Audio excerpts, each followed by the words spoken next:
Bismillahirrahmanirrahim. Assalamualaikum warahmatullahi wabarakatuh. Bagaimana kabar semuanya? Mudah-mudahan hari ini lebih baik daripada hari kemarin. Kemudian, selamat dan berjumpa kembali kita dalam video pembelajaran Pendidikan Agama Islam dan Budi Pekerti untuk SMP kelas 8. Materi kita hari ini yaitunya berbicara tentang meneladani sifat-sifat mulia para Rasul atau beriman kepada Rasul. Mengapa kita harus beriman kepada Rasul? Beriman kepada Rasul-Rasul Allah adalah hal yang sangat mendasar. Karena kita dapat memahami ajaran-ajaran Allah adalah melalui para Rasulnya. Kitab itu tidak akan bisa dipelajari kecuali mendapatkan penjelasan dan contoh-contoh pelaksanaannya lewat para Rasul-Rasul tersebut. Kita mengerti sesuatu itu benar atau salah, halal atau haram, itu adalah dari ajaran para Rasul. Oleh karenanya, kita wajib menyempurnakan keimanan kita kepada Allah dengan cara beriman kepada Rasul-Rasulnya tersebut. Yang pertama, pengertian iman kepada Rasul.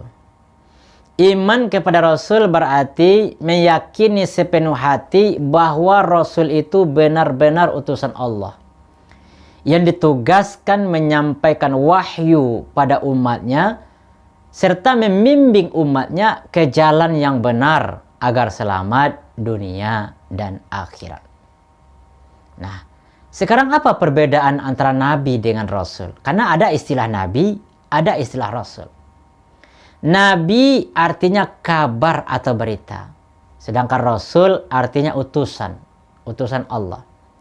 Nabi artinya manusia pilihan yang diberi wahyu oleh Allah SWT untuk dirinya sendiri. Dan dia tidak mempunyai kewajiban untuk menyampaikan kepada umatnya. Sedangkan Rasul manusia pilihan Allah yang diangkat sebagai utusan yang berkewajiban untuk menyampaikan firman-firmannya kepada umat manusia agar dijadikan pedoman hidup. Nah, itulah perbedaan antara Nabi dengan Rasul. Lanjut, hukum beriman kepada Rasul itu adalah wajib. Karena beriman kepada Rasul itu termasuk rukun iman yang keempat. Dalilnya bisa dilihat nanti di dalam Quran surat Al-Mu'min ayat yang ke-78. Walaqad arsalna rusulam min qablika minhum man qasasna alaika wa minhum man lam naqsus alaika. Dan sesungguhnya telah kami utus beberapa orang rasul sebelum kamu. Di antara mereka ada yang kami ceritakan kepadamu, dan di antara mereka ada pula yang tidak kami ceritakan kepadamu. Nah, jumlah nabi keseluruhan itu sebetulnya banyak. Nabi itu banyak. Menurut sejarah, dan dalam hadis Nabi juga disebutkan bahwa jumlah nabi keseluruhan itu 124.000 orang. Yang menjadi Rasul 315 orang. Yang disebutkan atau yang diceritakan dalam Al-Quran hanya 25 orang. Yang menerima kitab suci dari sekian banyak Nabi itu cuma 4 orang. Dan yang digelari dengan ulul azmi dari yang sekian banyak Nabi dan Rasul itu hanya 5 orang. Oke? Nah, sekarang bagaimana cara kita mengimani para Rasul itu? Yang pertama, kita tidak boleh membeda-bedakan Nabi yang satu dengan yang lainnya. Yang kedua, mengikuti ajarannya dengan sepenuh hati.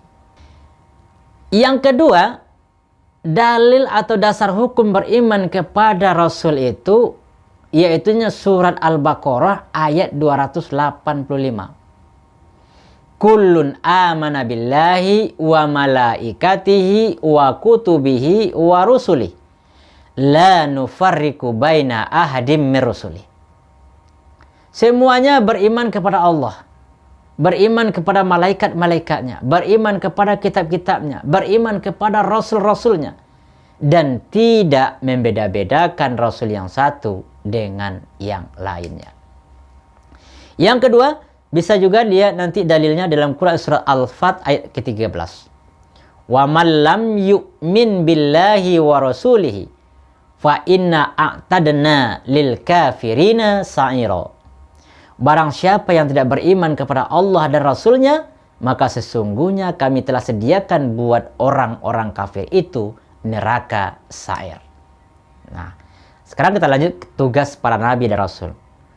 Para nabi dan rasul yang dijelaskan dalam Al-Quran benar-benar utusan Allah, yang mendapatkan tugas yang amat banyak dan berat untuk disampaikan kepada umatnya. Nah, coba kita lihat apa saja tugas para nabi dan rasul itu.